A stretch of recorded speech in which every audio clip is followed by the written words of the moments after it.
Dr. Nisha,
Jai Hind, good evening and welcome back to all the respected dignitaries, distinguished speakers, faculty members, researchers, students and participants joining us different part of the country and across the globe.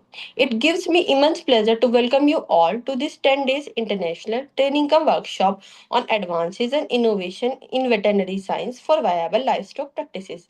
This international training program is being organized by College of Veterinary Science and Animal Husbandry, Jalukie, Nagaland, under the esteemed Central Agriculture University, Imphal, in collaboration with Agriculture Forum for Technical Education of Farming Society, AFTEFS, and Vital Biotech Education Group.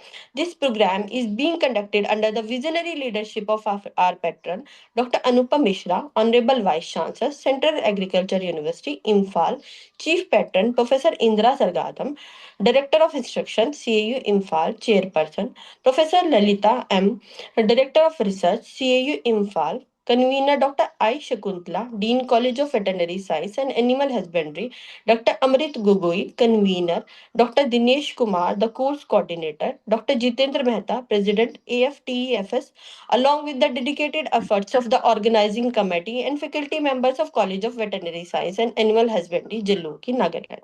This 10 days international training come workshop is being conducted on an online platform Zoom, bringing together the experts and participants to share their knowledge and innovation in veterinary science and livestock practices.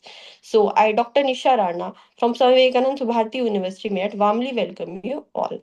So, moving forward for the technical session of day 10, so I would like to introduce our speaker, Dr. Muthu Krishnan Madan Mohan. Dr. Muthu Krishnan Madan Mohan has obtained his bachelor from veterinary science from Tamil Nadu Veterinary and Animal Science University, Chennai, and his master in veterinary science, in veterinary preventive medicine from Kerala Agriculture University in 2004. He earned his doctorate of PhD from biotechnology from Jawaharlal Nehru University, Hyderabad. Dr. Madan Mohan is currently serving as Assistant Professor in Vaccine Research Center, Viral Vaccine and Biocontamination Animal Disease Laboratory, Center for Animal Health Studies, Tamil Nadu Veterinary and Animal Science University. His area of specialization include food and mouth disease, virology, immunology, vaccinology, and molecular epidemiology. Now, I would like to request Dr. Madan Mohan to kindly deliver his lecture note for technical session 1. Thank you, madam, for your nice introduction. Is it audible, ma'am? Yes, sir. Sir, you are audible. Yeah. So, very good evening, one and all. And at the outset, I thank the organizing team for inviting, giving me this opportunity. So, once again, welcome to this small talk. So, can you Move the next slide, sir. Yeah. So my talk, this is the outline. I'll give brief introduction and how we collected the lumpy skin disease suspected samples and how we diagnosis. Then how we did the development of inactivated LSD vaccine. And finally, I will discuss about what are the challenges ahead about this development. Next slide, please. Yeah, participants, if you have any query, you can stop me at any point of time, then I will give you the answer. So as you're all aware, in 2019, the lumpy skin disease outbreak was recorded from Odisha. Then in Tamil Nadu also in 2000, during the COVID time 20, we had outbreaks. Then even from there, like continuously we had outbreaks and even severe outbreaks from Gujarat, Rajasthan, Madhya Pradesh, and other part of country. Even today also there are outbreaks in Tamil Nadu and other areas.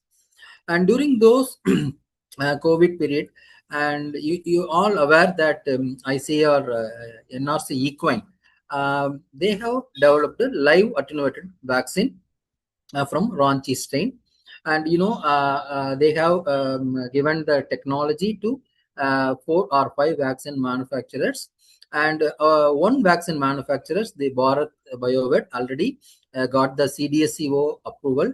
Probably the vaccine will be available in the market within a month or so.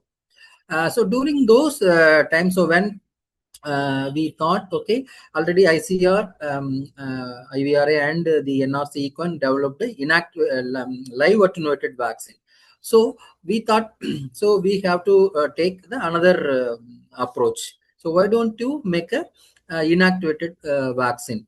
So generally, microbiologists or people may suspect for pox viruses, like this is a capri pox virus, mostly live attenuated vaccines will more useful based on the previous his like sheep pox or goat pox vaccine. Generally live attenuated vaccines have a better immunity or potency. But anyway, already that was developed by our one of our ICR institute. So what we took, we have to the other approach, like why don't you have a inactivated vaccine? And before going into the discussion, there are limitations, like it is very known to everyone. So like a live attenuated vaccine, you have always there is a chance of reversal back to virulence. That is a commonly we can say. Coming to the lumpy skin disease, this there is called neethling disease, because the only vaccine available in South America and other part of the country, so called neethling strain. So when you vaccinate with that neethling strain, the animal showed local inflammation, like a drop in milk production, and sometimes in mild generalized disease with the skin lesions. So this was reported. So they call it as neethling disease. And you can also see the recent publications, like 2022. There are some reports like when you use the live attenuated vaccine, there is a chance of emergence of recombinant strains. They have reported in Russia and China and Southeast Asia, like Thailand, Cambodia. There are very few papers they are suggesting, even though very well the pox viruses, the recombination event is very minimal, but there is you can also the 2022 toy viruses were closely related to the vaccine derived recombinant LSD strain found previously in China and Vietnam. So there is a little limitations when you are using the live attenuated vaccine. And in any free countries, okay, leave it our country, but any, if you suppose any free country, they have a hesitation to use the live, because once if you use the live vaccine, and it's very difficult to eradicate from the country. So these are the minor limitations when you are using the live attenuated vaccine. So with this background, so we thought, okay, we can go ahead with the inactivated vaccine. Even though we know very well it may give a protection up to 6 months, so we can have a booster dose. So in that objective, we have started working on a development of inactivated LSD vaccine. So next slide. So this is I mentioned what are the advantages of the inactivated vaccine. So the first and foremost one is safety, because we completely inactivate or kill the virus. So there is no replication inside the animal. So there is no spread in cohabitant vaccinated animals. So whereas in case of live attenuated vaccine, whenever you are using live attenuated vaccine, the animal vaccinated animals will excrete the viruses. This excreted virus may infect the in contact animals. So those things not an issue in case of while using inactivated vaccine. Then, as I earlier mentioned, no reversal to virulence. So this is completely inactivated, and no consequences for the country sanitary status. So you can allowing in principle pursue the trade activities and animal movements, because we are not using the live one. So you need not show to the regulatory authority the circulation of the live virus in your country. So these are the main advantages while using the inactivated vaccine. So this is keeping in mind, we have started our development. So next slide. So this is the, so I have mentioned that during 2020 or 2021, we had severe outbreaks across Tamil Nadu. So I have showed the star mark where we have collected sample. So the animal showed typical the scab lesions. So we have collected, we have 3 districts, one from Namakkal, another one Salem, and Erode. We have collected the scab material and bring it to, so our lab at Chennai actually. So we bring it to our lab. Next slide. So what we did, so first we have collected the sample, then we go ahead with the as per WOH approved primer. So it is based on P32 PCR. It's showing 192 base per product. So those samples were positive. And also we have developed our own in-house fusion gene based PCR. It shows a 360 base per product size, that they're also positive. Those samples were positive. Then we also checked based on the real-time PCR based on the P32 gene. So we have confirmed the whatever clinical material, the scab material we collected from the field, it is positive for lumpy skin disease virus. So next slide. So once we have identified, so this material have the lumpy skin disease virus. So we made 10% weight by volume solution. Like you have to use sterile sand and triturate the scab material, use centrifuge and take the supernatant. So that contains your virus. So here, so the next major step is isolation as well as adaptation. Generally for isolation, people may use the like a embryonated egg. So any pox viruses, they use embryonated egg using cam route. And there are literature suggested using primary lamb testis culture. So we collected lamb testicle from nearby slaughterhouses, and we make our own primary culture.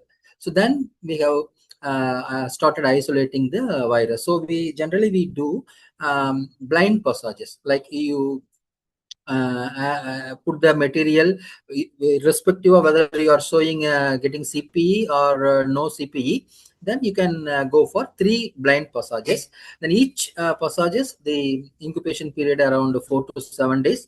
The once you have the, after the 7 days, you freeze thaw it in -80 for to release the virus from the cells. Then you go to the next passages. So that's why we used primary lamb testicle culture for initial isolation, and followed by, and when you want to make a vaccine, there are a lot of limitations when you are using the primary, because you have to collect every time, you have to collect the lamb testicles from the slaughterhouses, and you have to make a primary culture, and you have a lot of batch to batch variation. And now the regulatory suggests that Most of the vaccine, almost 99% of vaccines are made from continuous cell lines. We used for isolation 3 to 4 passages only. We take primary lamb testis, and then from there we move to we used two different cell lines. One is Madden Derby bovine kidney cells, which is most suitable for the LSD virus. The another one we also took baby hamster kidney 21 cell line. Because why I took, because I worked on FMDV based on the baby hamster 21. So I thought, okay, we use BHK 21, we can mimic the FMDV virus vaccine production. So that's why I took both the MDBK and BHK21. So you can very well see the control cells in the left side of like it is complete confluence. Whereas in case of infected, you can see say in this case the CPE is completely detached. The cells are dead and detached from the surface. So that's why we and every passages we will confirm by PCR as well as real-time PCR whether the virus is there or not, like that. So here we used two cell lines. One is the primary culture for virus isolation and continuous cell line for vaccine production. Next slide. And this is the yeah. So this is how we took the yeah. So these are the real time based on the, so like a BHK 21 passage, 4 passage, 5 passage, 6, like that. So each passage we have tested whether the virus is there in the culture or not, like that. So we have confirmed the presence of virus isolation as well as adaptation. So next slide. So this is the schematic flow chart how we did the inactivated vaccine. So the first I mentioned, so we have to collect the suspected sample from the field. Then the second one is the virus isolation using appropriate primary culture or egg, embryonated egg, whatever maybe. So we, in this case, we used lamb testicle. Then we use the isolated virus to adapt it in MDBK, Madden Derby bovine kidney cells, and we took 23rd passage virus for vaccine production. So after making a MDBK culture, then we used binary ethylenamine for inactivation of the virus. Then from from the inactivated antigen, we blend with the oil adjuvant. So that that is the experimental vaccine. From there, we took, there are the regulatory point of view. So any veterinary vaccine, you need to do safety, immunogenicity, and potency. This is the, as per the Indian pharmacopoeia, you have to do this. So this is the flow chart where how we moved from the sample collection, isolation, adaptation, then inactivation, then making a vaccine. Then you do test in target species. So safety and immunogenicity in cattle. Next slide. So before we go into the target species, because the animal studies in large animal, it is a very costly affair. So we want to confirm whether our vaccine is really worked like that. So in that case, we used laboratory animals like both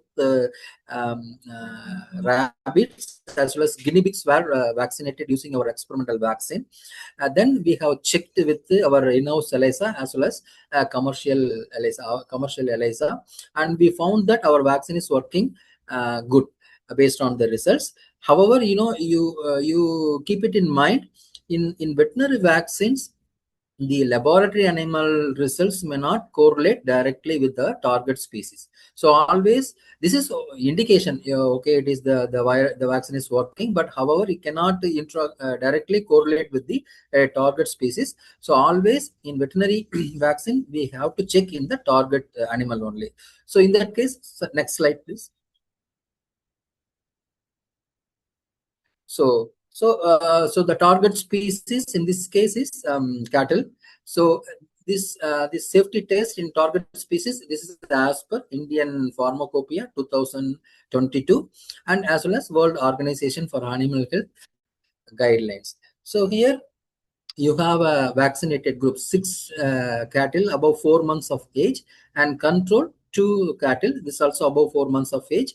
Here we also used three males and three females, sex-wise both male and female, and all the animals were seronegative for LSD, lumpy skin disease virus, as well as we also collected blood sample to check whether is any virus the blood also. So they're all seronegative as well as virus negative cattle we used for safety test. So safety test, the protocol is the first 0 day, in case of inactivated vaccine, you have to give 2x doses.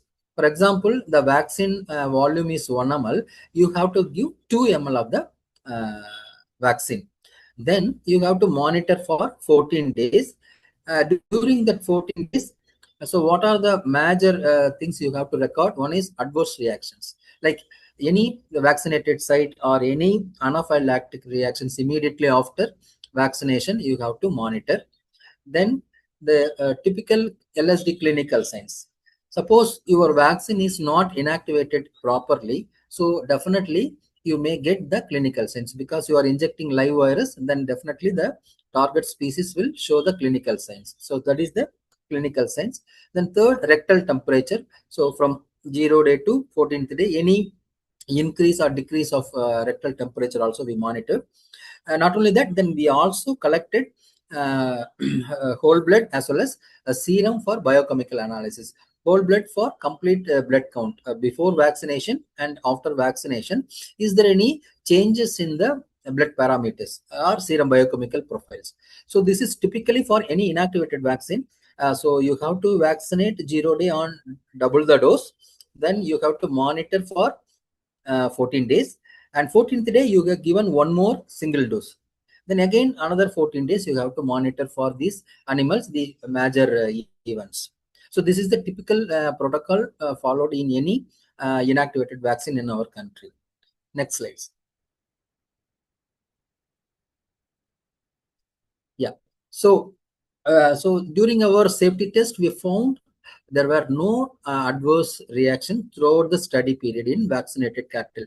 There is no anaphylactic reactions. There is no swelling at the site of injection, and no other adverse reactions. Again, there is no significant difference in rectal temperature between vaccinated and control cattle. So before vaccination or after vaccination, or vaccinated animal or control animal, there is no difference, significant difference in uh, rectal temperature. And more importantly, our vaccine is completely inactivated. There is no LST clinical signs in vaccinated cattle. Next slide, sir.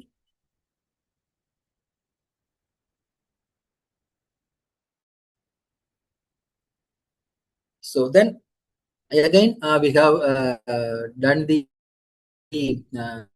CBC, complete blood count, like hemoglobin, MCHC, RBC, PCV.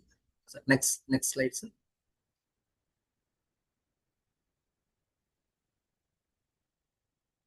Yeah. There was no significant difference between vaccinated and control in terms of CBC. There is no significant difference between vaccinated and control group. So the next slide, sir. Similarly, we also analyzed serum biochemical profiles like total protein, creatine, blood urea nitrogen, albumin. So next slide, sir. Alkaline phosphatase and alkaline transferase. Here also, we found there was no significant, statistically significant difference between vaccinated and control group. So based on these observations, so whatever developed vaccine is very safe to use in cattle. And in as per the Indian pharmacopoeia, if you are tested the vaccine in cattle, you can use it in other, like similar like buffalo as well as other species also. So there is no need of testing in every individual target species. For example, in FMD, if you are doing test in cattle, this is sufficient to do. No need of do in any other species like buffalo, sheep, or goat. Similarly here also, so once we tested it in cattle, it is very well safe to use in other species, mainly in buffalo. Even though there are very rare reports, or very symptoms are not that much compared with the cattle in buffaloes, but there are reports. Indian buffalo, recent publications also suggested Indian water buffalo also means infected with LSD virus. Signs very mild or limited clinical signs.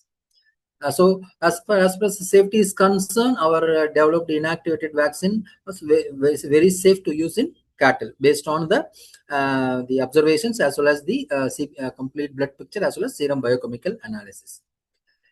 Once we found that okay, the vaccine is safe, then we move to the next study, the duration of immunity. So next slide, please, sir. Yeah, here you can see this is also as per Indian Pharmacopoeia 2022, as well as World Organization for Animal Health. Here also what we did, we have two groups. One is vaccinated group, another one is control group. So in both the cases, male and female cows are there above 4 months of age. All the animals were seronegative as well as virus negative for LSD. Okay, so here, so what is the experimental plan? On 0 day, we use primary vaccination, single dose. Then, since it is a inactivated vaccine, 3 weeks apart, the 21 day, we give the booster dose. Okay, then we have collected serum sample periodically from 7th day, 14th day, 21st day, 35th day. Then after that, every month, 60th day, 90th day, 120, 150, 180, 210 days. Okay. Then even 200 today I am not showing here, but we 210th day we give second booster. Then we have maintained these animals up to 1 year period.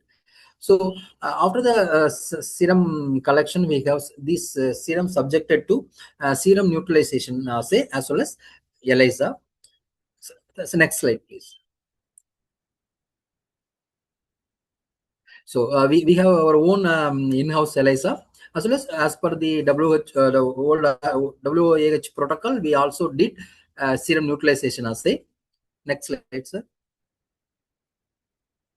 Yeah, you can so you can see here the individual animal. So I have mentioned individual animal.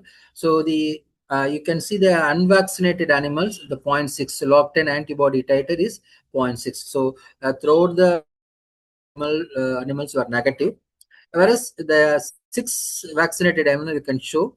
So mostly the antibody titers were maintained up to 210 days. So here then only we have again one more booster we have given, and 210 days. Then the animals, the antibody titers were maintained up to 330 days. Those data I am not putting here. So based on this data, we can say whatever vaccine we developed, giving at least 207 months. Generally, we say the inactivated vaccine will provide you the antibody titers or protective titers up to 6 months. So here I want to say one unique thing, because this adjuvant what we are using is called Cepic, from the company Cepic Montanide ISA 61 VG. So they are suggesting it is comparatively like the FMD vaccines and all having ISA 50 VG. So this is a little improved version of the adjuvant. So there are publications they are suggesting the duration of immunity is similar to that of earlier publications. So we can very well say the inactivated vaccine showed almost 7 months of immunity before waning the antibody titers. So when you give another dose like FMD, if you are giving the biannual vaccination, you can very well protect the cattle from this LSD infection. Next slide. And one as on today, we have completed the safety and the duration of immunity study. There is one more test we need to do, that is potency study. So because why we couldn't do that, the 2019, because the LSD is exotic disease. Then the Government of India Department of Biotechnology, RCGM, they put this LSD virus in risk group 3 pathogen. So when you want to do any challenge work, you need to do it in BSL-3 large animal facility, which is not available in our canvas.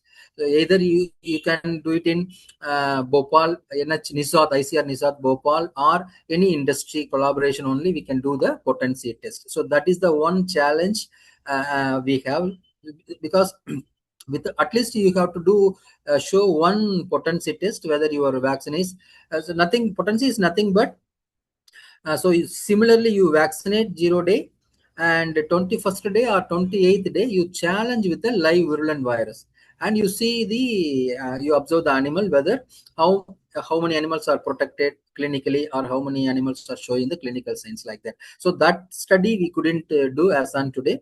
So we are working on with the industry to complete the study. Then only this technology will move to the industry, because you know very well the university cannot there are certain regulatory guidelines. So these vaccines will make in GMP facility, then it goes to IVRA for validation, then you have to do the clinical trials, then only it goes to market. So those things will take care of by the industry, not by the university. So so university level we complete the safety test and immunogenicity in target species. Now we are working with the industry to commercialize as well as bring the product in the market. So in conclusion, the LSD virus from Tamil Nadu outbreak was isolated and adapted and characterized, and the MDBK adapted LSD virus was used for preparing the inactivated vaccine. So we name this is a strain name Tanwas LSD TN 2021, and experimental inactivated LSD vaccine showed zero conversion in laboratory animals like rabbits and guinea pigs. Next slide, sir. And experimental inactivated vaccine, yeah, LSD. I have shown the data. It is a very safe to use in cattle, and it gives antibody response, elicited antibody response up to 210 days post vaccination in cattle. So now we are working with the industry to transfer the technology and bring the product into the market. Next slide.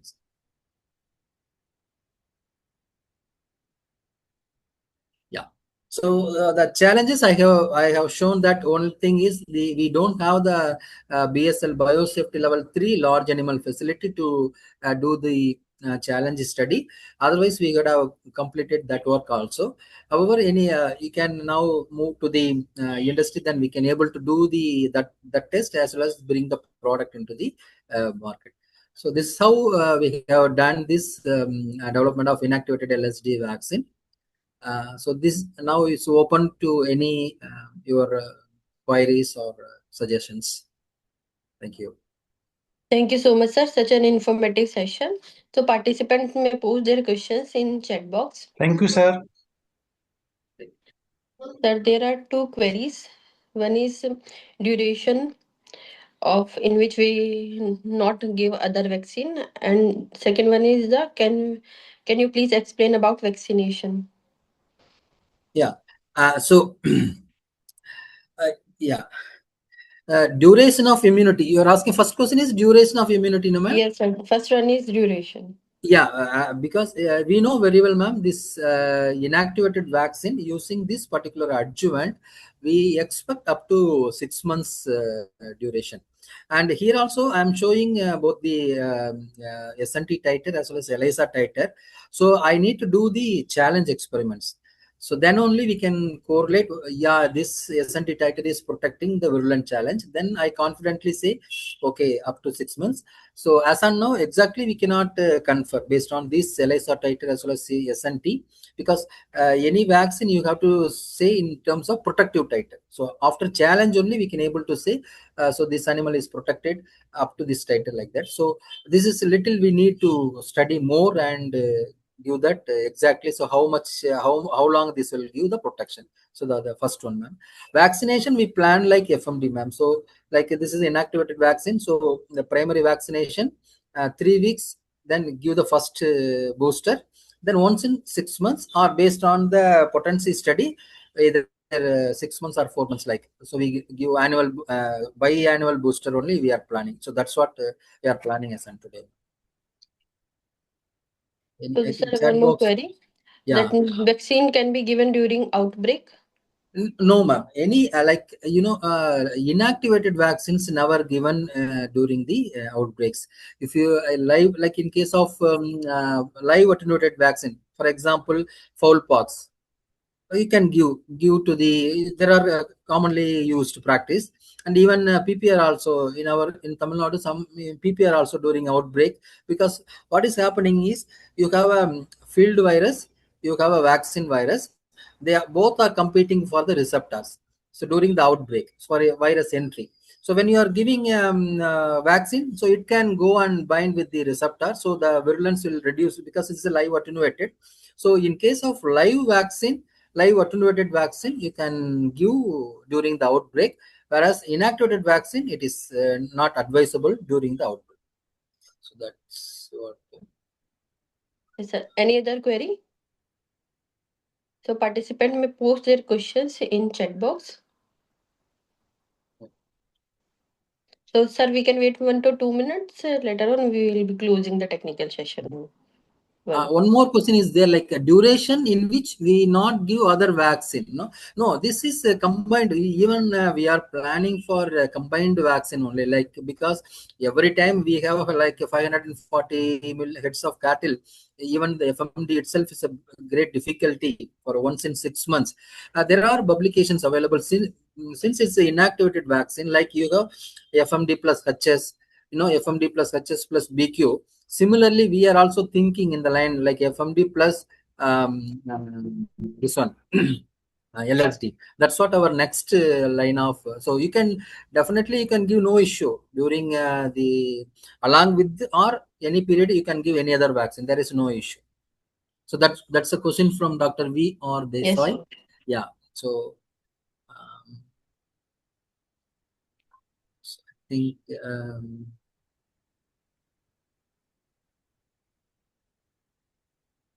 So, these were the query of the participant, those I have Okay, okay, asked you. thank you. I want request, ma'am, because this is not published data. So please don't share with the participants, ma'am, this PPT. Okay, sir. Yeah, Okay. we are in Ji, the ji. Sure, sir. Sure, Sure, sir. sure, sir. we Okay, are in sir. the writing a patent as well as the publication. So I Don't request worry, you. sir. Don't worry. Yeah, thank you, sir. So, So thank is you there so any much, no? sir, for Thank you, ma'am. Is there enlightening no us. other queries? Can I log it out now? Yes, sir. Sure, sure. Thank you Yeah, so much, sir, thank you, for sir. such an Thank Bye, you, sir. informative session. bye, bye, bye.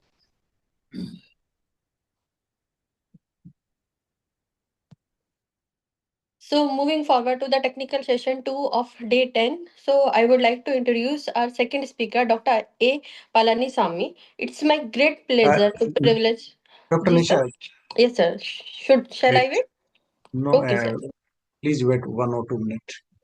Okay, so participants are requested to please wait. So, we will be starting the technical session within 5 minutes.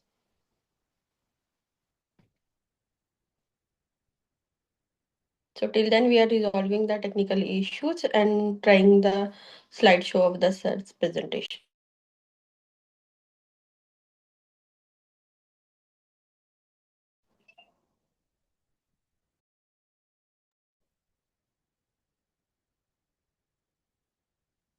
So as the today is the valedictory section also, so we'll be announcing some other sessions of our upcoming events. So those who are interested in publication and patent related assistance, you can post your questions, your queries, your help, those about your academic journey. So you can post your queries directly to Dr. Jitendra Mehta.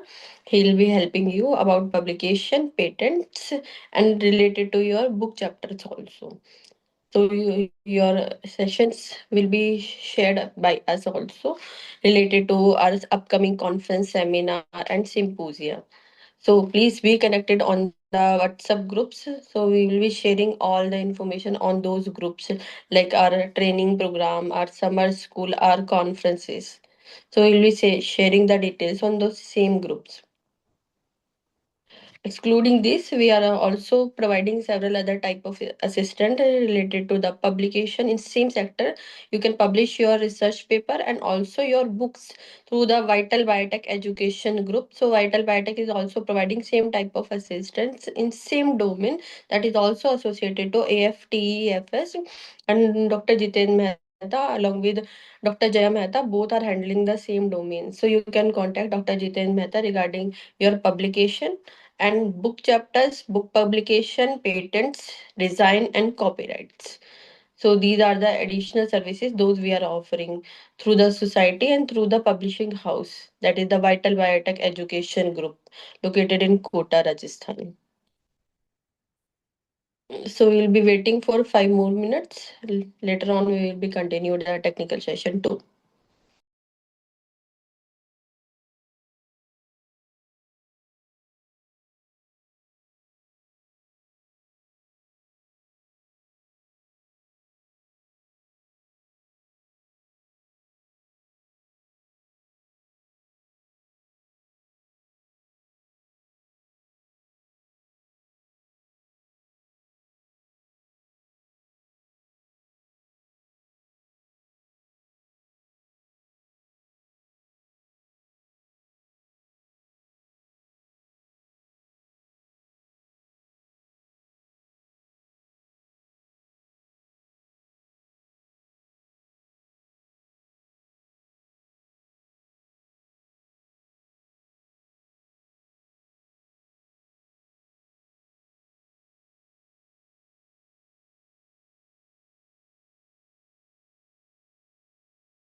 Jai Hind. Participants are informed that there is some technical issue.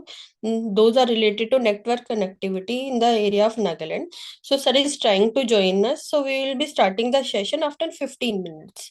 So, please stay on the same platform. We will be continue the session on the same platform after 15 minutes. So, sir will be joining within 15 minutes. Please wait.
Sir, I'm here.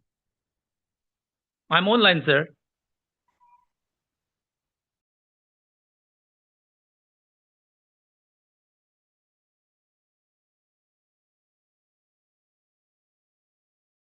Yes, sir.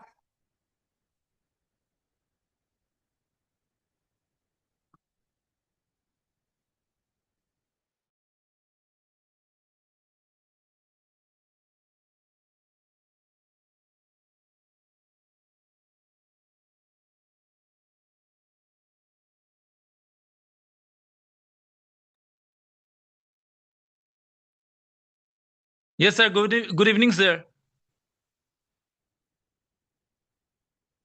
Good evening, sir. Jai Hind. Good evening, Madam Nisa. Yeah.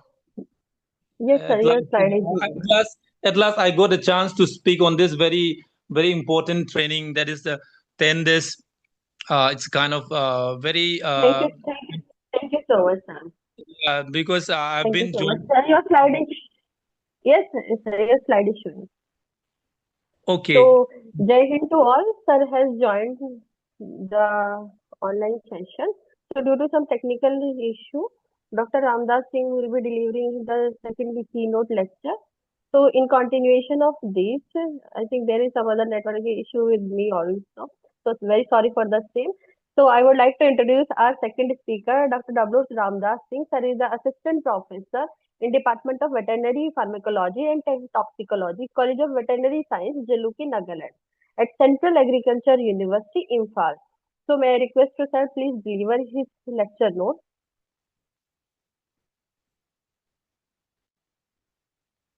Thank you, madam. Dr. Sometimes, Ramdas. because yes, thank you, madam, for this opportunity. Uh, as you know, the our actual speaker who is having a technical issue, I'll be delivering my own topic, which is very important for every one of us, especially in veterinary as well as in the agri and allied sector. Why? Because our whole food chain in the environment is contaminated with the residues.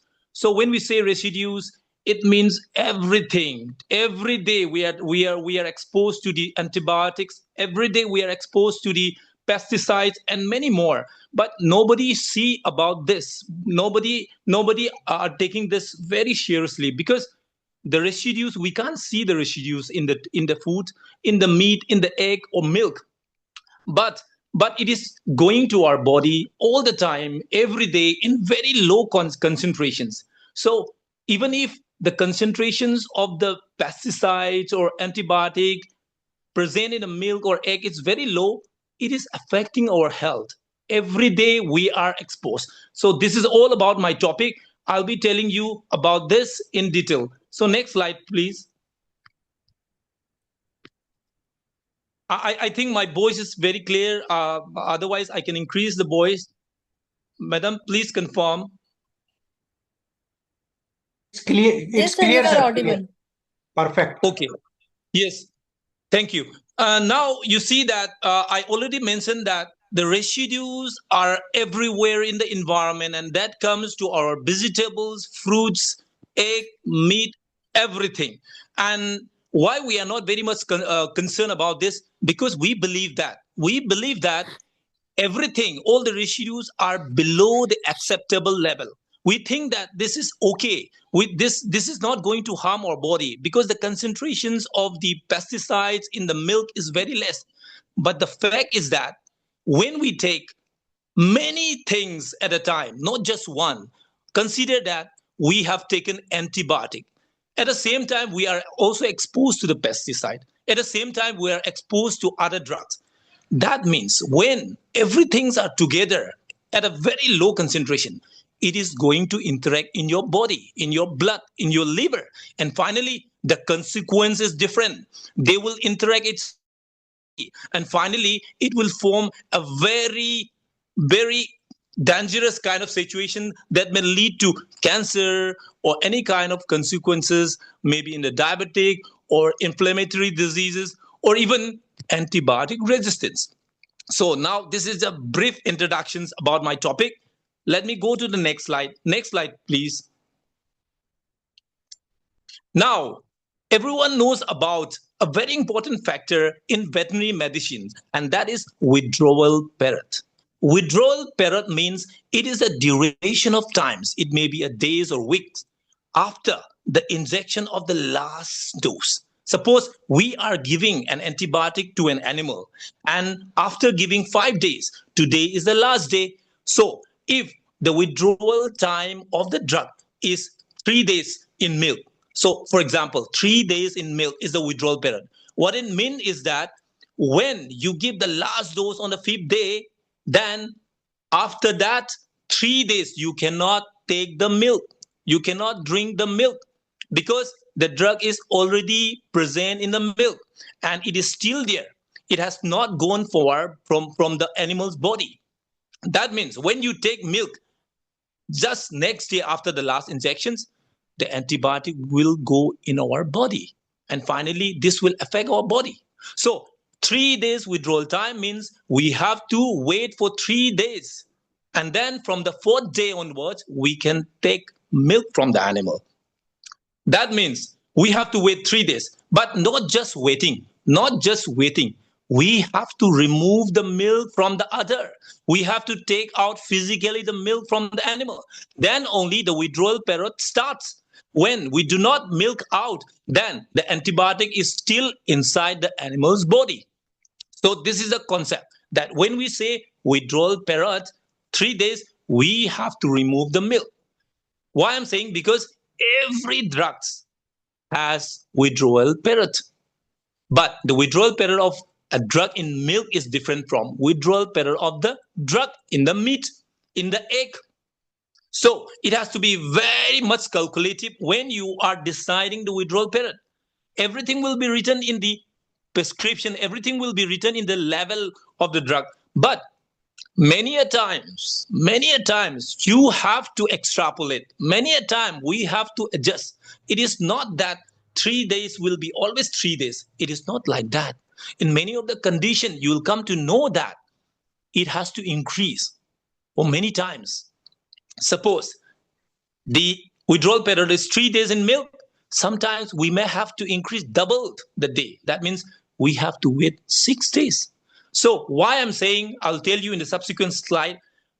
First of all, let me tell you that withdrawal period is decided mostly in the healthy animals. But you see that we give injections of antibiotic only to the diseased animal, not to the healthy animal. Because of that, we have to manipulate. We have to think about these changes. Next slide, please. Now you see that I will tell you out of so many factors, only 3 factors. And most importantly, I'll focus on the first one. That is disease or pathological conditions. You see that when the animal is suffering from infections, suppose the animal will have fever, the animal will be having inappetency. That means the animal will not take food, the animal will not drink water properly. So all this condition will lead to certain weakness in the animal.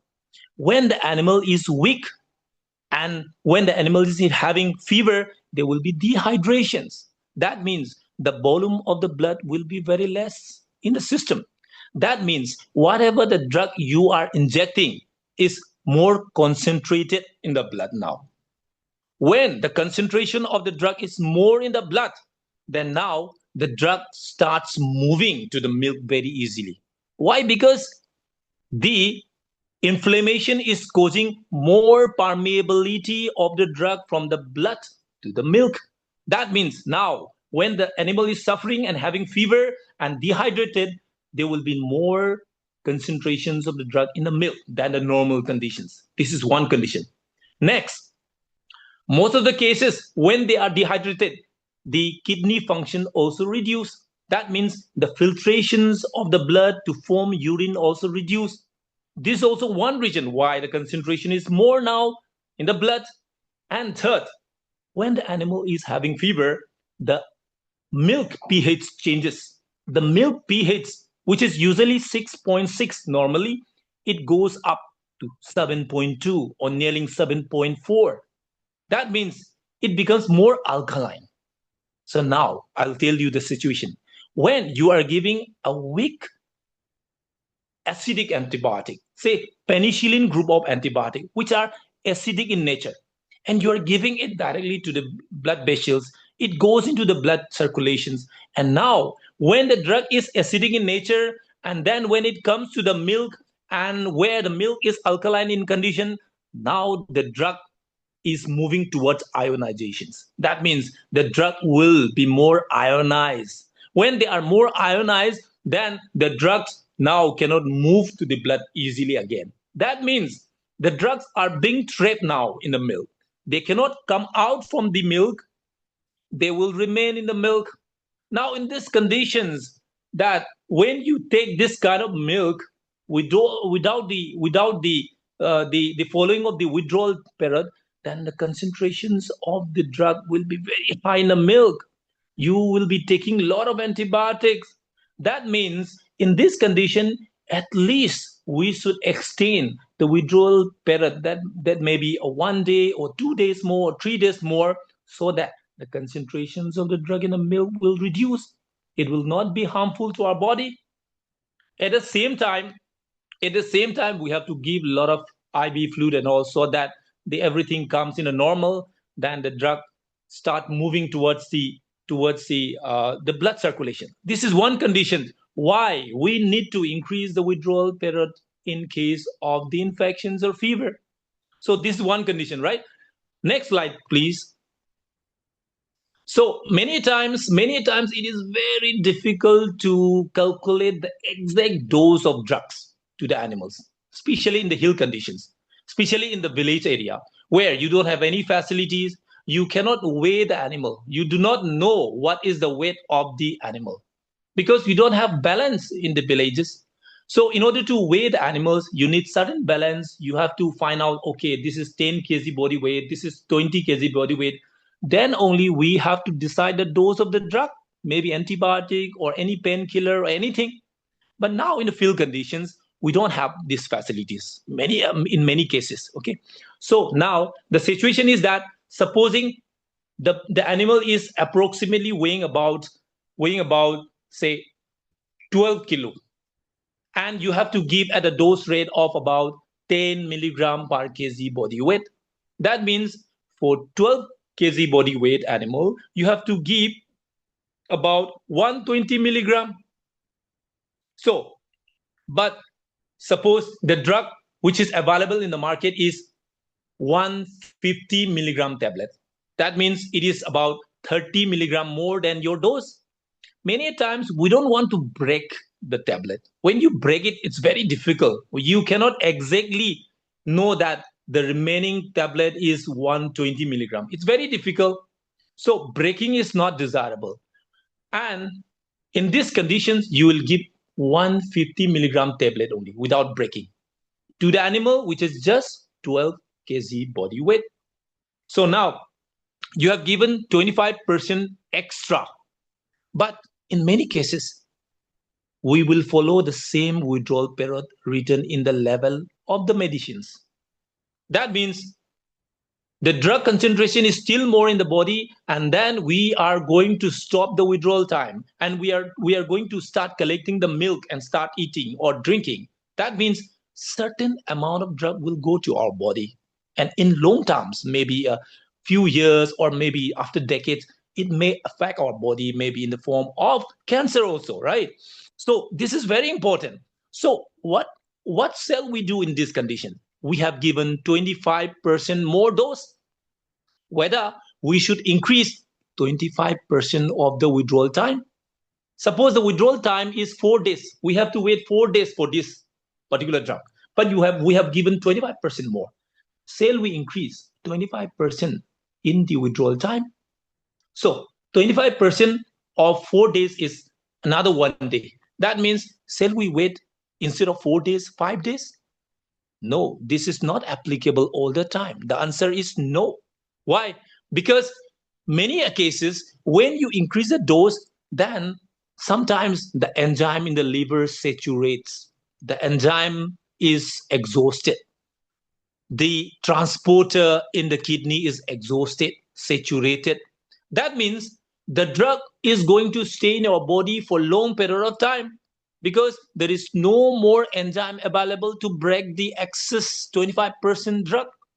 That means we cannot simply follow the extension of 25% more in terms of days. So in many cases, this is the reason why in case of the organic farming, when we use antibiotic, we have to keep double the withdrawal period. Supposing the drug withdrawal period is 3 days in milk, we have to increase to 6 days in order to continue having the certificate of your organic status. So in the organic farming also, there are certain conditions where we can use antibiotic or many other drugs, but the withdrawal period should be more in the large animal, not in the small animal. If you give any kind of antibiotic or any kind of drug to the small animals like birds, ducks, goats, then you have to remove the animal from the farm because that animal is no longer an organic animal. So the milk from that animal is no longer organic. But in case of the larger animals like cattle, buffalo, we can increase double the withdrawal period to still consider that animal product as organic. Now, moving to the next slide. It is about the consequences of residue. We think that, okay, we are taking very less concentrations. The concentration in the milk is very less. It will not cause any harm to our body. But the fact is that there are so many consequences that may come up from that. First one is microbiome. You know, all the drugs, most of the drugs that may be non-antibiotic drug also, maybe paracetamol, maybe ibuprofen, maybe anything that, for example, drug used in diabetes, like metformin. Every drug has effect on the microorganism. The publication in 2025-26 reveals that every drug will have effect on the bacteria. So microbiome means there's a lot of bacteria in our intestine. So when we are taking very low concentration of the medicine or pesticide, everything from our food, then we are going to disturb this microbiome.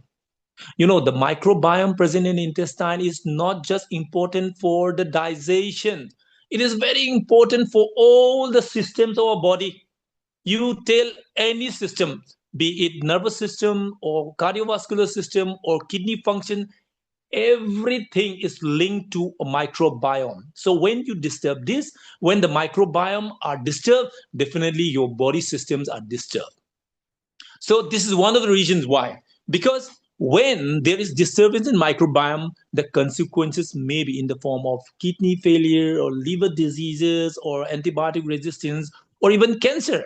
You see that whether it is true or not, many publications telling that post-COVID, you know, during the COVID time, many persons suffered and then we took a lot of antibiotic and that disturbed the microbiome. Because of that, the body immune system is affected. At the same time, there are a lot of inflammations in our body, a lot of inflammations. And finally, there is increased incidence of colon cancer. There is increased incidence of diabetes in the young adults also. So this is one of the reasons why we have to be very cautious about this residue effect. Second is the bioaccumulations. You think that the concentration of the chemicals is very less in the milk, but when you are taking every day many glasses or in terms of years, then finally you see that many pesticides and many drugs are very lipophilic in nature. They love fats. So that's why they start accumulating in our body all the time. And finally, what happens is that the concentration will be very high in your blood or fat. And finally, there will be consequences of the inflammations, the cancer, and many more. So this is also one important factor. And the most important dangerous effect of this residue effect is antibiotic resistance. Everywhere around the globes, people are talking about antibiotic resistance. And antibiotic resistance, what we believe is because of the misuse of antibiotic. Now, 2025-26 report suggests that it is not just antibiotic which is causing the antibiotic resistance in the bacteria and generation of the superbug. It is also because of 95% of the drugs which is available in any pharmacy. You see that 95% of the medicine available in the pharmacy are non-antibiotic in nature.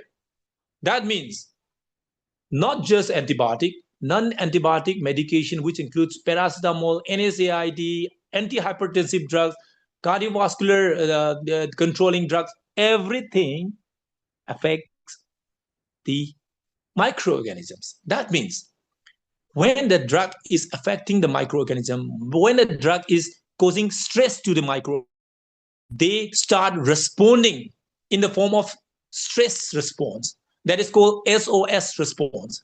The organism starts multiplying more, the organism starts mutating more, and so there is high chance of generations of superbug. And thus, you see that Don't just think that antibiotic alone is causing antibiotic resistance, but every drug in the environment is causing antibiotic resistance. And after that, you see that I told you that many of the drugs, even if they are in very low concentration, when they go inside our body, when they move to the liver, they will interact. They will start talking each other. When they start talking each other, they will produce certain kind of effect. Together they will have a synergistic effect many times, maybe in the form of enzyme inductions, maybe in the form of enzyme inhibitions, or maybe in the form of generation of certain carcinogens and many more. The consequence is very complex. It's very complex and difficult to predict. And last one is, in many places people eat offals. Offals are nothing but the organs of the animals, birds, ducks, anything. So most of the cases, when we measure withdrawal period, it is the concentrations of the drug in the meat, egg, milk, and not in the offals, not in the organ meat. They don't calculate the concentrations of the drug in the organs. And because we don't take it in most of the cases. But there are so many people, even in Northeast, people love taking the offals. And finally, the consequence may be in the form of disease. Why? Because offals are nothing but the organs where there is metabolism of the drugs. Like kidney, there is excretion of drug. In these organs, the concentration of any drug is very high as compared to the milk, egg, or meat. And finally, when you take it, the concentration will go to our body. That's why the withdrawal period when people are thinking of taking offals should be minimum of 40 days, so that the drugs will be cleared from the body through the feces and urine, and finally will be safe, right? So now, next slide, please. Now, this is the picture showing the connections of the microbiota with all the systems of our body. So I already told you that it has a connection. Nowadays, you might be knowing, many of you, that when someone is suffering the chronic kidney disease, doctor will definitely prescribe you a pre-probiotic. The probiotics are the microorganisms, right? But in terms of billions, they will give 10 billions or 15 billions, like that. So more the number of organisms is always better, because when you give this kind of pre and probiotic in your body, in your intestine, and then the concentration of the organism is more, and now the connection is much better now. That why many of the probiotics actually helps in the formation of so many short chain fatty acids. These are very important, that helps in maintaining the integrity of the intestinal wall. So when the intestinal wall is very intact, the absorption of the bad toxins or any kind of unwanted toxins will not be absorbed by the intestinal wall.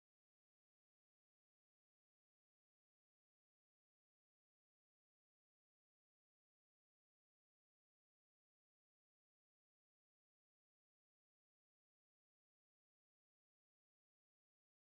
the when your toxin is very less in your body, your kidney also have very less stress, because all the time, whatever the toxin may be, it will go to kidney and then it will hit, and finally there is more stress in the kidney. So when the kidney is already in stress and you are giving this kind of probiotic, definitely it will help in reducing the inflammation and saving and prolonging the life of that kidney. So now, next slide, please. So I told you that we are taking a lot of things in a day: milk, meat, chicken, vegetables, water contaminated with pesticide and all.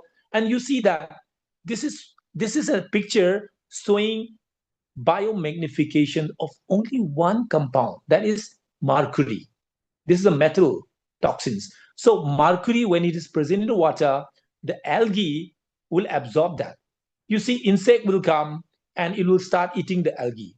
So the insect can eat a lot of algae in a day. That means even if the concentration of mercury is very less in algae, the insect has eaten a lot of algae. That means a lot of mercury is going to algae insects. And now the bigger insect will start eating a lot of that kind of smaller insects, and then it will start increasing the level of concentration of the mercury again. So we are standing on the top. We are standing on the top means we are eating lot of fishes, lot of meat, lot of milk and all. Finally, the concentration of the mercury will be very high in our body. So this is an example of biomedifications. Now, next slide, please. Now you will see that it is not just mercury. We are exposed to all the toxins, all the metal ions, all the drugs given to the animals, and all the pesticides spraying to our vegetables or fruits or orchards anywhere. So finally, everything is coming to our body, and the question is how they are going to interact in your body. It is not just one compound. So, in the modern scientific concept of toxicology, there is another beautiful concept called exposome. Exposome means that whatever you are suffering now because of consumption of one toxins or one drug, it is not just because of that particular drug. It is because of the interactions of all the things which had already happens in your body. For example, you are suffering from certain inflammatory conditions in your body, and you have taken the milk containing certain pesticides, and at the same time you are having certain disease conditions, or diabetic. So all this will interact, and finally your consequence is different from your friend. Your friend also taken the same glass of milk, and you have also taken the same glass of milk containing the pesticide, but you are suffering from toxicity. Your friend is not suffering from toxicity, and this is all because of the exposome. That means you might have exposed to some other drugs before that is affecting your liver. At the same time, when the liver is in stress, you are taking that milk again containing the pesticide. And at the same time, your friend is not suffering from diabetes, you are having diabetes. And then finally, everything interacts, and that is the concept of exposome. So it's very important now. Very difficult to predict the consequence of any residues in our body. Next slide, please. कर दो, है ना? मतलब आप कर दो, मेरा तो व्यक्तिगत सलाह यही है। और जहां लगता है, hello hello, Okay, I'll continue. Now, the solutions is detections. That means it's very difficult to predict the interactions in our body. So we don't have any technology to identify these interactions now. Of course, the artificial intelligence is developing very fast. Definitely one day they will be able to predict, at least to a certain extent, the interactions in our body. But as of now, what we have to do to prevent this kind of interaction is just preventing entry of the toxins in the food chain, so that the drug or pesticide or any residue will not come on our plate, will not go in our milk. That means we can stop that. So a veterinary doctor not only treat the animals, but also safeguard the health of the consumer, the human being, because they can understand the pharmacokinetics and dynamics of a drugs given to the animal. They can understand the withdrawal period. They can understand how much days we have to extend, at least to save our body. So now detection is the only means, what I feel, because in the field conditions, when you go there, if you can just find out the concentration of any residues, then you can say that, okay, this milk is not fit to consume. Directly on the spot in the farm itself, you can decide, you can discard that. If the concentration is much below the MRL, you can say that, okay, this is okay. So it's very important to decide in the field level. Otherwise, when you bring to the market, and when you start testing, and when you send the sample to some other places, and then for the finding of the concentrations, and then the people will use the LCMS or GCMS and many other equipments, and by the time they detect that the milk is containing a lot of drugs or many pesticides above the maximum residual limit, we might have already consumed the milk. The drug is already in our body. So now the best requirement is detections of concentrations of any drug in the farm level. That should be a portable, very quick, reliable, very sensitive. So now, in this regard, let me tell you the importance of a biosensor. This will be the last portion of my talk. Let me tell you about the biosensor-based detections. What is this? Let me tell you that this biosensor-based detection means a biomolecule is used as a receptors that can bind to our residue analytes, and finally it can detect. The biosensor will be a portable equipment that can amplify the signals, that can process the signal, and finally that can convert into a digital form. That means a readable form that will tell you exactly how much concentrations of the medicines or the drug is there in the milk. Next slide, please. There are so many applications of the biosensor. One is in the healthcare system, in the diagnosis of disease, in a detection of the resistant gene, in the detections of the organisms in the samples, blood samples, urine, and all. This is another topic. It is also used in a biotechnological research. It is also used in the environmental monitoring, whether your water is containing any residues, your soil is containing any residues or not, air is containing any much higher pollutants or not. But I would like to focus more on the food safety and quality assessment, where detection will actually help in determining your concentrations of the residues in the milk, meat, egg, etc. Next slide, please. Now the biosensor are of different types. Now this is all about the detection system.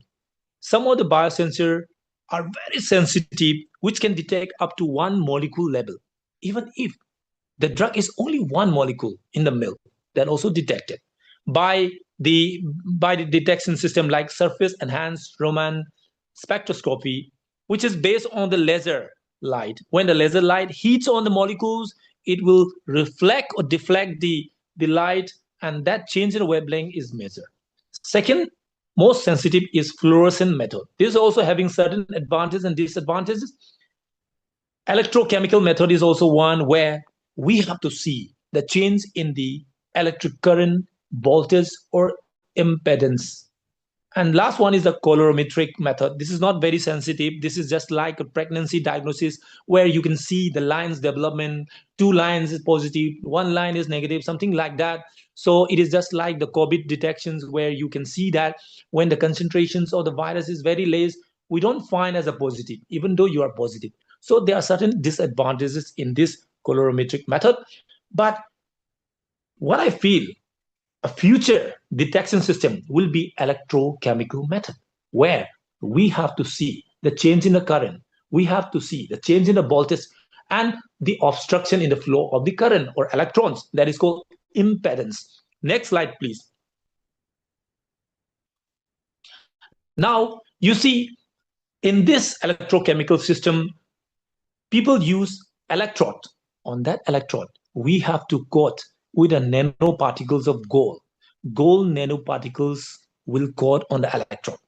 Secondly, in this gold nanoparticle, you will put aptamers. What are aptamers? These are nothing but synthetic DNA or RNA.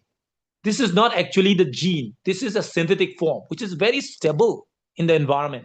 Now, when you put these aptamers, the aptamers will bind on the gold nanoparticles, because the aptamers are linked with certain functional group, which may be the NS2 or thiol group, SS group, because the gold can attract this. Gold really love this kind of the side chains, and so when it binds, then now there is flow of electron in this. When you give this electrode, or when you dip this electrode containing aptamers into the milk containing the pesticides, supposing pesticide or say supposing DDT is present, then the DDT molecules will bind to these aptamers, attach on the gold coated nanoparticles. And finally, what happens when DDT binds on this? Then there is obstruction in the flow of electrons. So when there is just one molecule, there will be obstruction in just few electrons. When there is more DDT molecules, there will be more obstruction, and thus it will be quantified. First of all, after detections, there will be amplification system, and then finally it is detected. Now, next slide, please. Now, what is that aptamers? I told you that this is an artificial DNA or RNA. It is a short chain of oligonucleotides. Now, this is very specific to particular compound. It will not bind to any other compound except one compound. How it is designed? It is not designed. It is selected. There will be a millions of aptamers, and that these aptamers you will put in the solution. Suppose you want to detect DDT in the solution containing DDT. The DDT will bind to certain number of the aptamers out of these millions of aptamers. And after that, you will separate those aptamers binding to the DDT. And after that, you will repeat the same aptamers until unless the aptamers start binding to only one molecule. Because many times, because of the similarity in the structure between DDT and some other compounds or similar compounds, then what happens is that there will be less sensitivity in the detections. Now, when you repeat this cycle again, removing even those aptamers binding to the similar kind of compound like that of the DDT, so finally you will end up having aptamers which will bind only to the DDT, and that is the end. After that, you will sequence that nucleotide. When you sequence that nucleotide, when you know the sequence, then you can start producing the same nucleotide chain millions of times. And after that, what happens? All these aptamers will bind only to DDT. And thus, you can have this kind of the aptamers-based detections based on the electrochemical changes detection system. Next slide, please. And finally, what will happen? Finally, if we can decide whether the milk, meat, or egg has to be discarded or not, it is up to us. But we should have such kind of technology. We should have the idea of such kind of technology. Then only we will start implementing such kind of technology in the field, right?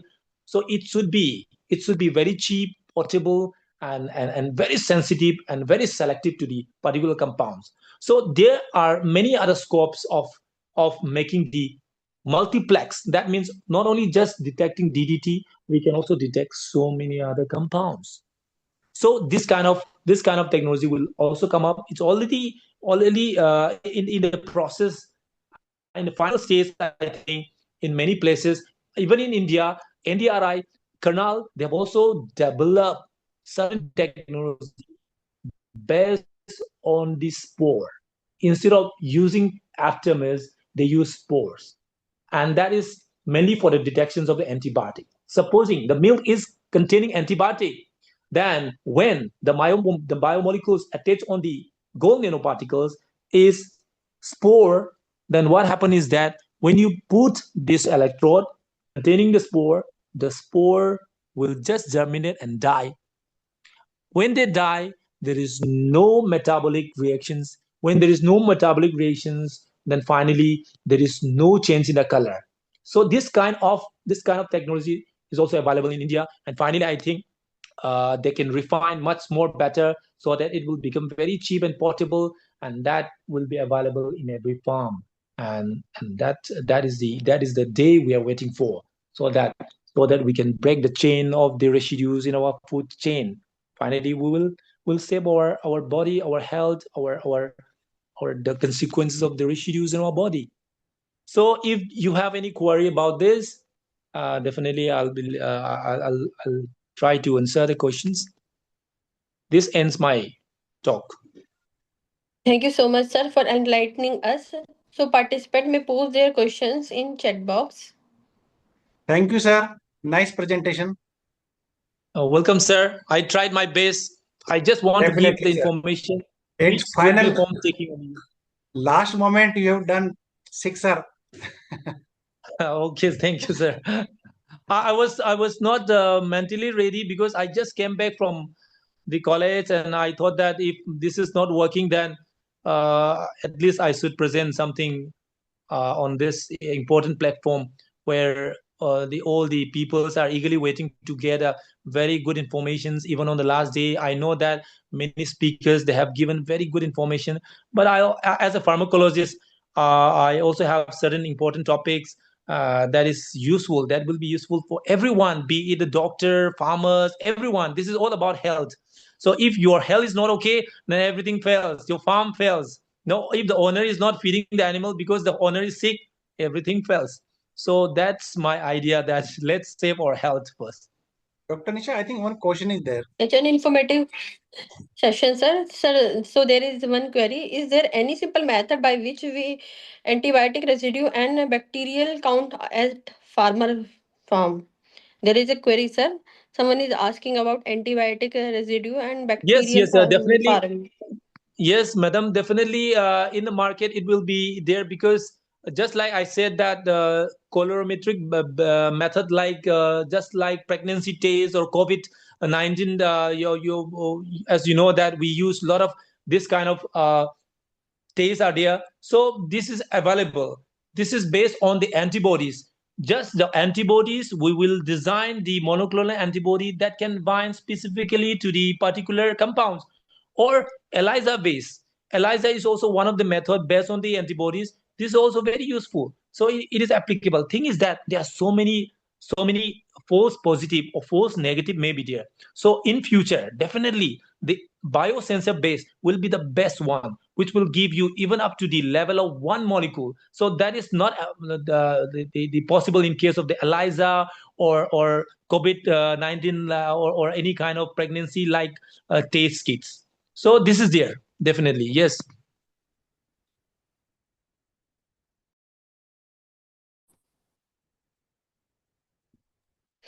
So someone is asking, what are the difference between epitometer and antibiotics in terms of sensitivity and specificity, and which one is likely to be more useful in the future?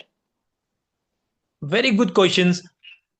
Antibody based detection systems as well as antamers are quite similar, but only thing is that aptamers are very stable in the environment. When we go to the farm, the environment is very hot, very humid. In that case, antibody based detection system will not work. Sometimes it will fail because antibodies are protein based. They may get changed in their shape, denature, so you may not get the result even if residue is present. But aptamers are very stable in the environment because they are short chain nucleotides, and that is designed to make more stable in the field condition. So that's why it will be very game changing in the detection system in future. Thank you so much, sir. So any other query? So sir, we are waiting for another 2 minutes. So if there is no query, we will be closing the technical session too. Okay, madam. Thank you so much, sir, for such a nice presentation and informative session. Welcome, madam. My pleasure.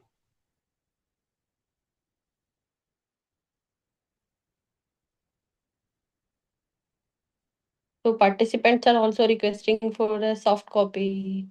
So participant, you are asking about the soft copy of certificate or a soft copy of slides and lecture notes.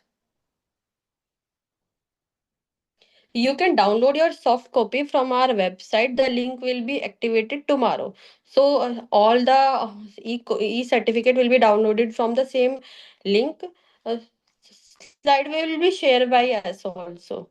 No issue. We will share the presentation in soft copy. For such case, if you are asking about your soft copy of your certificates, you can download your certificate from our website. The link will be activated tomorrow at sharp 6 p.m. So we will be starting the sharing of hard copy through the dispatch and post from 10th April 2026. So for hard copy, please wait, and for soft copy, you can download from our website. The link will be activated tomorrow. Yes, slide will be shared by us. No issue, we will be sharing the slide. Someone is asking about the slide. No issue. But we Sir, you are can requested share. to please. But one thing is there, uh, but we can share a few slides because as today's per the first consent. speaker are not allowing us, like that data is not published yet. That's why. First of all, we will ask Yes, every sir. speaker, then we will Yes. share. There are no issues. With the consent of the speaker, we will share the slide accordingly. So if he or she is not allowing due to some confidentiality related matter, then we have to ask them. So first we need to ask. So you can also go through the content during the presentation, and that is the copyright of the particular author. So if there is no query, so now we are closing the technical session too. Thank you so much, sir, for enlightening us. Thank you, madam, and it was a very nice experience for me also. Sir, Taking thank you. classes using mobile and then. Sir, no Okay, thank issue. you so much. No issue. We all are academician. We know how to adjust with such kind Yes, of circumstances. definitely. Thank you so much, sir. Now, on behalf of the organizing committee, I would like to express our sincere gratitude to all the dignitaries and participants and our speaker. Thank you everyone for your active participation in today's technical session. With this, we conclude the technical session 2 of 10 days international training camp workshop on advances and innovation in veterinary science for viable livestock practices.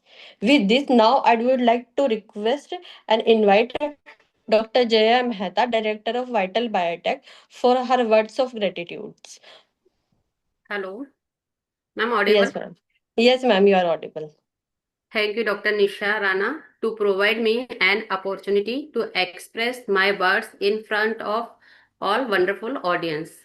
Many people have made extraordinary contribution in the successful conduction of the 10 days international training come workshop program, and I feel very happy to thank them. In this series, I, Dr. Jaya Mehta, Director of Vital Biotech, first thankful to the Chief Patron Dr. Anupam Misra, Honorable Vice Chancellor CAU Imphal, under whose leadership this organization is working, sir. Your words are always a blessing for us.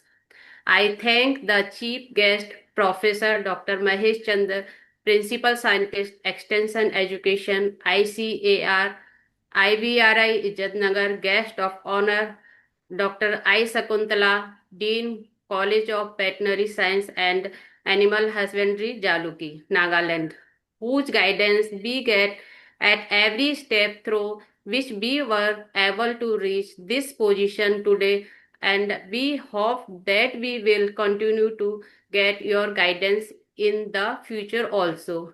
I express my gratitude to the organization secretary, Dr. Ramdas Singh and Dr. Amrit Gogai, who provided unique support in channelizing the entire program.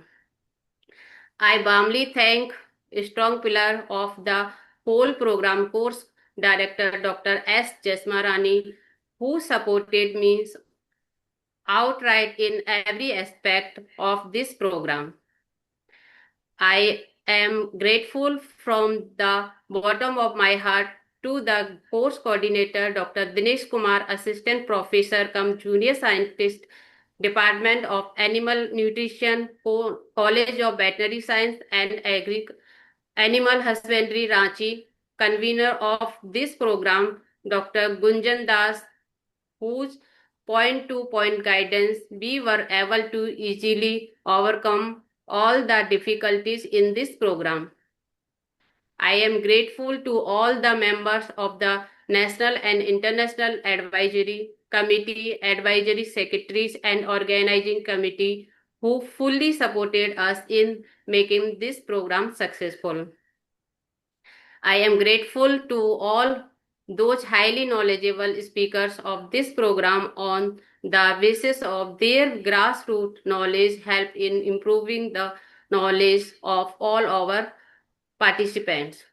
On behalf of AFTEFS and Vital Biotech, I thank our host organizations, College of Veterinary Science and Animal Husbandry, Jalukie, Nagaland, CAU Imphal for providing us the opportunity to organize this program. I hope that we must have lived up to the expectations and we will continue to get the opportunity to be involved with you in future also. Thank you. Jai Hind. Thank you so much, sir. Thank you so much, ma'am. Thank you so much. you. Once again, I would like to thanks to you. So now I would like to request to Dr. Dinesh Kumar, the course coordinator, for to propose a vote of thanks. Thank you, Dr. Nisa, for providing the opportunity for vote of thanks. Yeah, the end of 10 days training program, we formally give a vote of thanks to one and all who is working behind the screen, directly or indirectly. So it is very tedious job to recognize each and every one work behind this training program. So first, it is truly a privilege connecting with you all today in 10 days international training and workshop on advances and innovations in veterinary science for viable livestock practices and expressing my heartfelt gratitude to all those who have made this event possible. So first and foremost, I would like to extend my sincere thanks to Honorable Vice Chancellor, CAU Imphal, Dr. Anupam Misra, sir, for unwavering support for conducting this remarkable event. Your commitment to promoting such meaningful initiatives has left a lasting impact on all of us, and we are grateful for your kind support in organizing and facilitating this event. A very extraordinary mention goes to respected Dean, College of Veterinary Science and Animal Husbandry, Jalukie, CAU Imphal, Dr. I. Sakuntala, Madam, for their invaluable leadership and guidance. Your constant encouragement and vision were pivotal in the successful execution of this event. And your support has been the cornerstone of this success, and we are truly honored to have had your involvement in this program. A special thanks goes to course director, Professor Dr. S. Jasmarani, Dr. Ramadas Singh, for their outstanding leadership and guidance throughout planning and execution of the events since its beginning. Your vision and relentless efforts have played a crucial role in the success of this event since inception. I would like to thank collaborating partner Dr. Jitendra Mehta, Agriculture Forum for Technical Education of Farming Society, for their visionary direction and technical and logistic support throughout the course of this event. Thank you, Dr. Jitendra Mehta ji. And I also extend my warm gratitude to Mrs. Jaya Mehta, Director of Vital Biotech, for their relentless efforts in making this event a reality. A heartfelt thank to all esteemed faculty members from the College of Veterinary Science, Jalukie, and different parts of the India, and technical staff for your dedication and meticulous planning, which helped in making this event a smooth and seamless experience for all participants. I must also thank the organizing committee, patron, co-patron, as a whole, for your collective hard work, cooperation, and passion. Lastly, I would like to thank Honorable Speaker from the College of Veterinary Science and Animal Husbandry, Jalukie, and throughout the India, representing most of the state of the India from east to west and north to south. Then, dear participant, student, anchor, and other who wanted and attended today's session also in the validity function. So your presence and participation made this gathering a memorable one, and we hope you have with new knowledge, idea, and inspiration. So thank one and all. And a special thanks to Dr. Nisa Rana for coordinating and anchoring throughout the training program. So she nicely explained and introduced each participant and a speaker also throughout the training program. So thank you, Dr. Nisa. Once again, on the behalf of organizing committee, I personally thank you to each and everyone who played a pivotal role in making this event a success. We look forward to future opportunities to come together and learn from one another. So thank you one and all once again. Jai Hind, Jai Bharat. Thank you so much, sir. So there is one more important announcement. We will be organizing a 1 days summer school. So we will be sharing our brochure in our groups. So with this, thank you everyone for your enthusiastic participation, your valuable contribution throughout these programs. Thank you, Dinesh sir, for proposing our vote of thanks. We wish all the continued success to all the participants for your academics and professional endeavors. And thank you so much. Jai Hind. Jai Hind. Jai Hind.